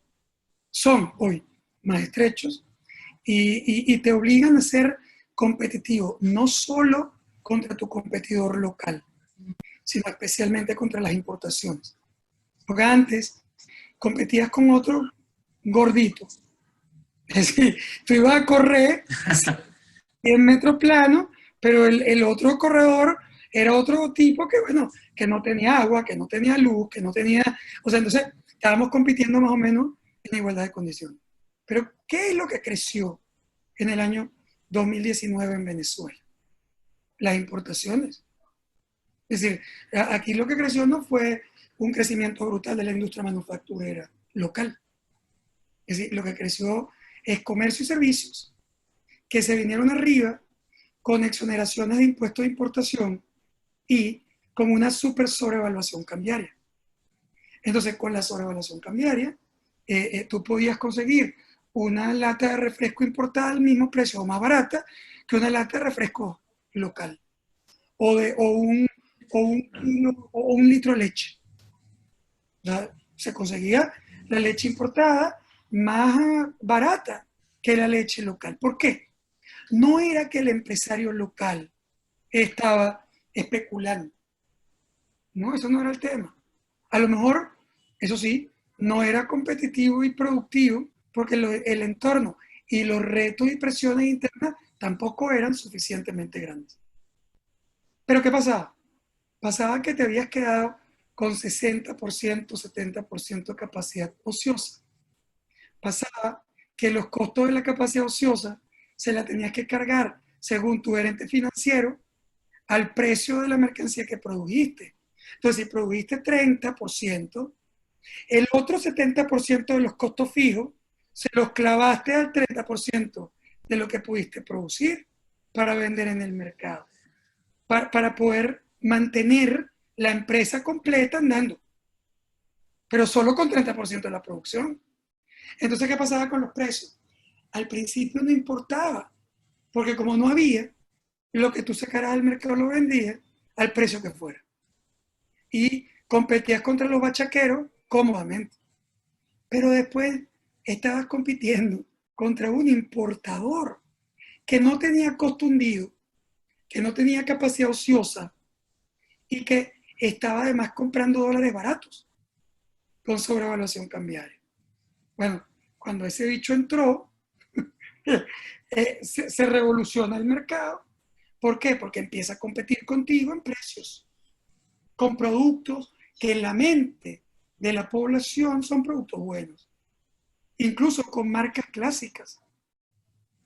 Entonces, ¿qué pasó? Que el reto fue, mira, ¿qué voy a hacer con mi capacidad ociosa? ¿Cómo hago una reconversión industrial? Porque ya no me puedo seguir clavando los costos fijos al pendejo que me tiene que comprar, porque el pendejo no se lo puede comprar un importado. Entonces se acabó el juego.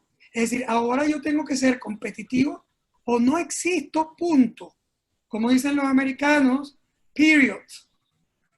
Entonces, y ya no es solo porque te lo estoy poniendo en una reunión de estímulo empresarial. No, no, no. Es que es muy simple. O eres competitivo o te jodiste. Porque no le vas a vender a nadie un producto que está entrando en containers. O sea, como le hagan.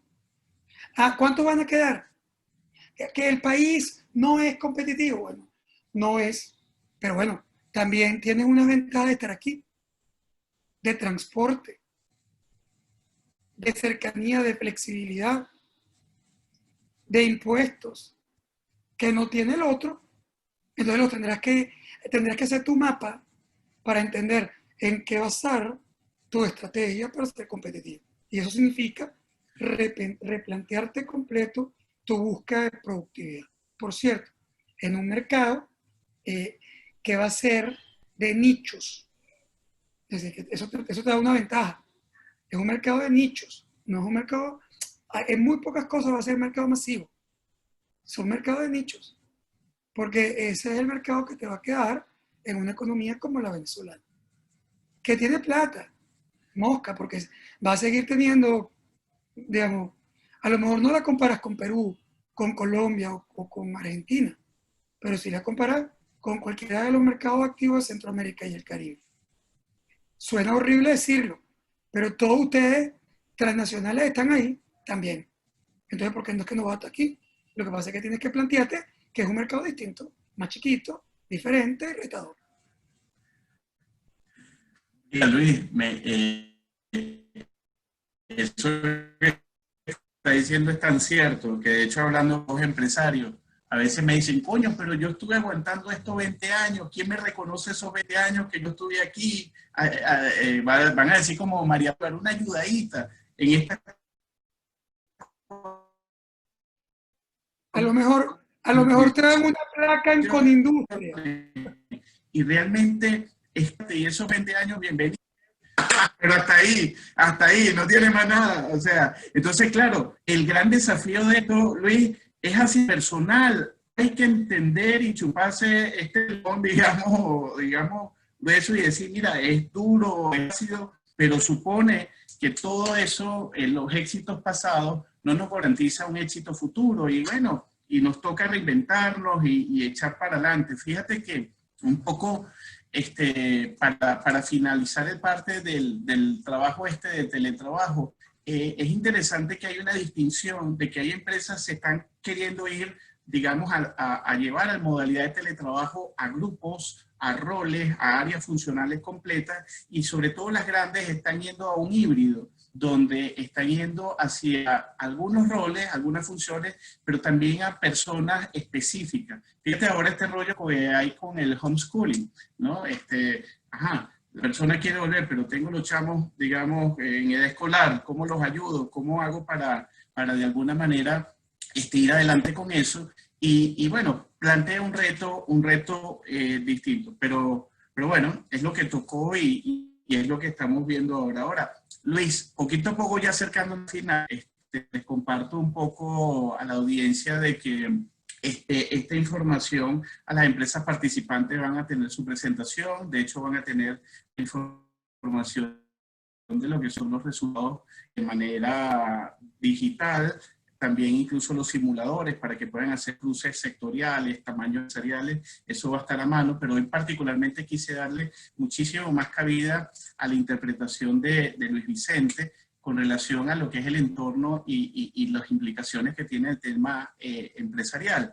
Y me voy a ir a un poco acá, digamos, de las políticas de retorno, que de alguna manera a lo que se refieren es cuáles son los protocolos que se están teniendo. ¿Son turnos, no son turnos, grupos, rotos en la mañana, alguien en la tarde? Y esto lo van a tener allí. Ahora, lo que sí es interesante es el tema con relación a la gasolina, Luis. Y es el tema de que la gasolina ahora se constituye en una línea en lo que es tus finanzas personales que va a estar allí. Es decir, bien sea 0.5 o 1, lo que vaya a ser, entonces es un golpe duro, digamos, para lo que es las finanzas personales. Las empresas pareciera tomar esto con cautela, porque definitivamente hacer compromisos de cara a financiante complicado. Sin embargo, como tú decías, la privatización es una realidad y la privatización del combustible en Venezuela es una realidad. Ahora, de cara a en mis instalaciones, yo necesito que eventualmente, el que sea necesario, ¿cómo puede ser el enfoque de algo como esto, donde ya el trabajador normalmente el transporte público no es una opción viable para que alguien ahorita particularmente vaya al trabajo? Y todo esto te lo pregunto de cara a la primitivización, digamos, de lo que es los servicios en Venezuela. Ese aspecto, desde el punto de vista empresarial, Luis, que ahorita está con la gasolina, pero mañana será la luz, ¿cómo eventualmente una empresa ahorita va adelante con esa precarización del tema de los servicios y sus trabajadores? ¿Los apoya directamente, no indirectamente? ¿Cómo planteárselo? Porque definitivamente yo siempre digo que las empresas son como una especie de oasis, pues, donde, coño, ahí hay luz, ahí hay al menos café, ahí hay aire acondicionado, hay algo. Pero cuando tú ves a las realidades de los hogares y te quieres planear el equivalente a un teletrabajo, terminas teniendo de que tu empresa funciona en una precariedad en ese hogar, o porque no puede funcionar, o porque no hay luz, o porque no hay conexión a internet, o no hay muchas cosas. Cuéntanos ese tema de servicios, Luis, cómo abordarlo, cómo interpretarlo, o asumirlo, que definitivamente no hay ese corto plazo de privatización de esos servicios, no es inminente y eventualmente tenemos que hacer temas contingentes para funcionar. Es que lo has dicho perfectamente. Yo creo que en el futuro vamos a ver a un país que va a ir abriéndose sobre los temas de servicio. No necesariamente se va a abrir en el tema político, pero sí se va a abrir en el tema de servicios, básicamente por la incapacidad que tiene ese gobierno de poder enfrentarlo y está aislado, etc. Y eso puede mejorar algunas condiciones de servicio en Venezuela, pero lo va a mejorar incrementando dramáticamente también sus costos. Pues la gente quiere a veces que ocurra el milagro de que les funcionen los servicios y no los tengan que pagar, como no lo está pagando hoy. Porque la verdad es que nosotros tampoco estamos pagando los servicios hoy. Estamos diciendo que, oye, qué cara la electricidad y no funciona. No, es que sí, hay zonas completas industriales del país que hace rato que no les cobra la electricidad, incluyendo áreas industriales de Carabobo. Es decir, no sé, bueno, obviamente una de las razones por las que no sirve es porque esos servicios no se cobraron, porque no hubo la forma de reponer, de invertir, de mantener los sistemas, aparte de la corrupción y otras cosas, ahí hubo un tema. Eso va a ir, en mi opinión, caminando en el futuro, pero también presentando el mismo reto que está presentando la posibilidad de que se dolaricen los salarios en el futuro. O sea, porque tú vas a decir, bueno, pero es que no somos competitivos, pero es que ¿cómo va? Sí, pero es que al final lo que va a terminar ocurriendo es que todo va a converger a un país dolarizado. Y dolarizado incluye los servicios. No es que tú vas a tener un país dolarizado para vender tú vas a tener un país dolarizado para pagar tú también. O sea, los rendimientos van a ser rendimientos mucho más bajos que los rendimientos de Bolívar. Sí, porque se van a internalizar Así es. ingresos, costos y entonces también rendimiento. Es más, en un país complejo donde quienes pueden hacer eso. Por eso decía que es un mercado de nichos. Es decir, eso no lo va a hacer cualquiera en Venezuela. Lo van a hacer las empresas que primero se enfrenten a consumidores para quienes el precio y sí, el precio sobre todo no es la variable central, sino la garantía, la cercanía, la calidad, la accesibilidad, sea los valores fundamentales para su compra.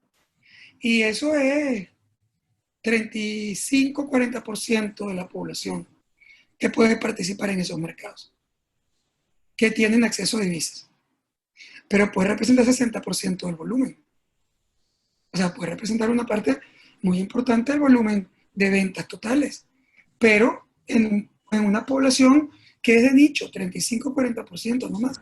Y el otro se mantiene en una población que es atendida por la política pública, por los subsidios, por los CLAPS, etcétera. Donde tu cliente ahí, si tú eres masivo, produces arroz, produces leche. Tu mercado va a ser quién? Tu mercado va a ser el gobierno, que hace el subsidio a la otra parte de la población.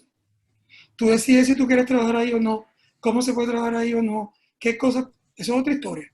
Yo solo estoy describiendo, no estoy poniendo aquí temas ni éticos ni legales, simplemente estoy describiendo que si tú quieres vender a un cliente, no hay más de 35% de los venezolanos que te pueden comprar en dólares a los precios que se van a batir en ese mercado. Lo demás es un mercado subsidiado donde el intermediario va a ser el Estado. Entonces, las grandes empresas de consumo masivo en sectores esenciales o pasan a través de ese canal del Estado o tienen que vender nichos de productos de alto nivel o alta gama. De lo contrario, no tienen mercado. Excelente, Luis. Mira,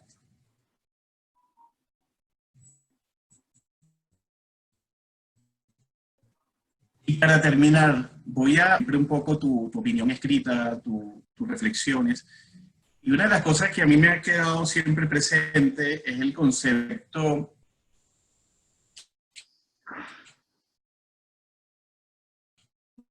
de, tú dices, bueno, estamos en una tormenta y tal, usted tiene que decir, que se va a perder vajilla, que se va a romper cosas, bueno, está bien, usted tiene que ir a la orilla. Y definitivamente al llegar allí, Luis, el tema de liderazgo es fundamental. Y con esto cerramos, vamos a cerrar aquí la conversación. El liderazgo es definitivamente central porque supone una lectura interesante y profunda y adecuada de este entorno, de promover la resiliencia o la flexibilización o la adecuación de los grupos de trabajo. Tiene que inspirar y hacer que esa tormenta no sea tan tormentosa, pues, así, sino más bien algo, bueno, agradable, motivante, chapalante. Entonces sobre el liderazgo recae una cantidad de esfuerzos o de responsabilidades de cara a lo que es el futuro. Y con esto terminamos, un poco teníamos de compromiso con las 2 horas. ¿Qué reflexiones nos das de cara a esas posibilidades de llevar este barco a buen puerto, de que no se nos quede, no ahogarnos, no perder todo incluso este tiempo que hemos estado invirtiéndole al país, que hemos estado invirtiéndole a nosotros mismos? Cuéntanos un poco qué reflexiones o qué mensajes le podemos dar a este grupo de líderes que fíjate que según la encuesta pareciera que para estas nuevas dimensiones, digamos, de trabajo, esta nueva forma de mercado y de funcionamiento, todavía el mercado siente que no estamos tan listos con el nivel de liderazgo adecuado. ¿Qué mensaje nos das, Luis? Un poco y agradecidísimo con tu participación con relación al tema del liderazgo. Mire, yo creo que el tema del liderazgo es fundamental en todos los planos. El político que hablamos, el económico nacional y el empresarial. O sea, el líder marca la pauta del proceso, conduce sus equipos, acompaña los procesos de innovación. Y sin liderazgo capaz de entender los cambios, la probabilidad de éxito es muy baja. Yo entiendo la inquietud que tiene el mercado cuando dice evalúa entre 4 y 5 la capacidad que tiene el liderazgo actual de enfrentar los nuevos retos. Y tiene razón, pero es normal, no solo en Venezuela, en el mundo. Porque esto es un tema nuevo, ni siquiera, o sea, tú respondes 4 y 5, pero tú ni siquiera sabes lo que vas a enfrentar. O sea, tú estás respondiendo que tú tienes una moderada capacidad de liderazgo para enfrentar una vaina que no sabes qué es. Esa es la verdad. Porque nosotros no sabemos lo que viene. No es cierto. Podemos traer hipótesis, expertos, futurólogos, pero es exactamente igual. Carlos Fraga. Carlos, es igual que el coronavirus, no sabemos cuáles son los impactos. Yo, por ejemplo, a mí no me parece correcto pensar que es que tú te imaginas el mundo como lo supersónico y es que salió el COVID y ahora no hay una sola reunión presencial en el mundo. No se usan oficinas, todos vamos a trabajar en la casa ahora porque descubrimos que era barato. O sea, eso es paja. Eso es paja. Vamos a dedicar más tiempo a la familia. O sea, yo creo que nos va a terminar pasando como a tu hijo que quiere unas vacaciones de su casa durante un año. O sea, hay un que va a querer vacaciones de su familia por un año. Es decir, hay una tendencia natural a sobredimensionar también los cambios. Los cambios ocurren, hay rupturas, pero no es verdad que el mundo del futuro no tiene nada que ver con el mundo del pasado y no lo conocemos para nada. Yo creo que el liderazgo es hábil en cualquier circunstancia si entiende que su rol es conducir equipos, acompañar procesos, acompañar a sus trabajadores y en el caso político, acompañar a la población en la transformación, el cambio y la adaptación. Pues si eso lo entiende, yo creo que va a ser un buen líder en cualquier circunstancia y va a ser vital para el futuro.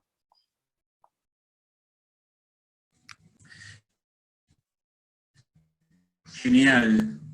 Oye Luis, de verdad que muchísimas gracias, decidísimo y complacidísimo con este aporte genial que nos has dado un poco para contribuir aquí en adelante.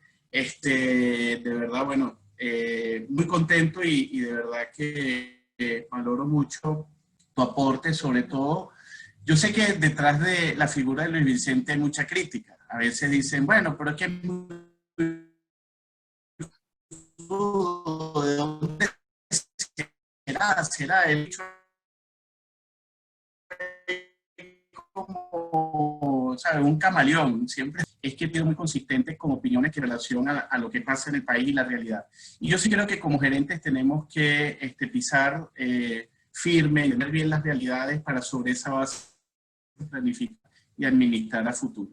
Quiero aprovechar antes de cerrar y darte las gracias un poco el proyecto que estás manejando en conjunto. No sé si se logra ver, Jocelyn, que Data Analysis y PGA, después de tantas conversas y tantas cosas, vamos a traer al mercado algo súper interesante, que es una investigación muy profunda, muy completa, de lo que puede ser eventualmente esa hoja de ruta para ser exitosos a través de la gente. Cómo van a ser esas nuevas relaciones laborales, cómo va a ser esa función de ventas, cómo eventualmente van a ser las estrategias fundamentales que el mercado va a estar imponiendo a futuro. Vamos a tener una investigación cualitativo, de orden cuantitativo, vamos a unir esto, y esto es un proyecto interesantísimo que estamos muy entusiasmados acá en la empresa de llevar adelante de cara de ofrecerle a esa comunidad empresarial posibilidades más concretas, más tangibles para poder crear una ruta válida, óptima, de cara a lo que eventualmente es el capítulo de gente. Sabemos que el capítulo de gente es enredadísimo, es complicadísimo, pero justamente gracias a Data Analysis y a nosotros que vamos a estar allí compartiendo, vamos a ayudarlos a construir esa ruta y esas posibilidades, digamos, para monitorear y eventualmente orientar todo lo que son esas estrategias empresariales. Entonces, bueno, esto es un producto que estamos sacando al mercado, digamos, hoy es el día oficial, ya estaremos, digamos, conversando un poco más adelante, pero bueno, queremos ofrecerle también el proceso de reactivación y de reimpulso económico, esta posibilidad de conocer en términos reales, con números, con análisis y con elementos analíticos, digamos, lo que es el apalancamiento en el éxito, en la gente como clave del éxito de cara a esa nueva Venezuela. Luis, agradecidísimo. De verdad muy complacido. Por mí duró 3 horas y 4 horas hablando contigo de esto y muchas otras cosas, pero sin duda, de verdad que un placer para nosotros y muchas gracias por todo. No, gracias a usted por la invitación y además súper entusiasmado con el proyecto, este triángulo que vamos a hacer, digo triángulo por los CEOs, por los trabajadores, en fin, por todas las 3 aristas que vamos a medir y bueno, y además también por poder hacer un proyecto juntos que ha sido siempre una cosa pendiente. Un gran abrazo. Así es. Gracias a ti, Luis. Gracias a todos. De verdad, se les quiere mucho y bueno, seguimos en contacto. Muchísimas gracias. Agradecido a Luis Vicente, a la audiencia y a todos por su participación. Feliz día.